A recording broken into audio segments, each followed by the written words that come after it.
Assalamualaikum, arдақты алашұрты, мен ауыл Мұхибек. Көз қарақты оқырман жақсы біледі. Жақыннан бері мен мынау ауыл әкімдерінің құзыретін кеңейту туралы мәселе көтеріп, Қазақстан Республикасы Президенті әкімшілігінің басшысы Олжас Бектеновтің атына хаттар жазып жатырмын. Соған байланысты бүгін президент әкімшілігіне шақырылды. Міне қабылдауға кіреміз. Құдай бұйырса қазір өздеріңіз біліп жатқандай ауыл әкімдерінің құзыретін кеңейтуіміз керек.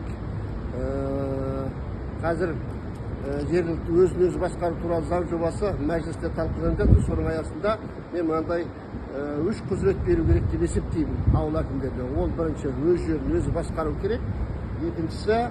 Екіншісі мемлекеттік бюджетті ауыл әкімі өзі басқарып өзі игеру керек. Үшіншісі субсидия жәрдемақыларды, жеңілдіктерді ауыл әкімі ауылдық кеңеспен келісіп отырып, кімдерге беретінін өзі бекіту керек. Сонда біздің ауылымыз өркендейді. Осы мәселеге байланысты бүгін президент әкімшілігіне шақырылды. Менің білуімше 3 министрліктің вице-министрлері келеді деп естідім. Құдай бұйырса шыққаннан кейін тағы да мәліметтер беретін боламын.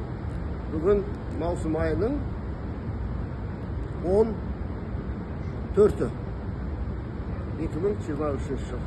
Ауыл Мұхибек.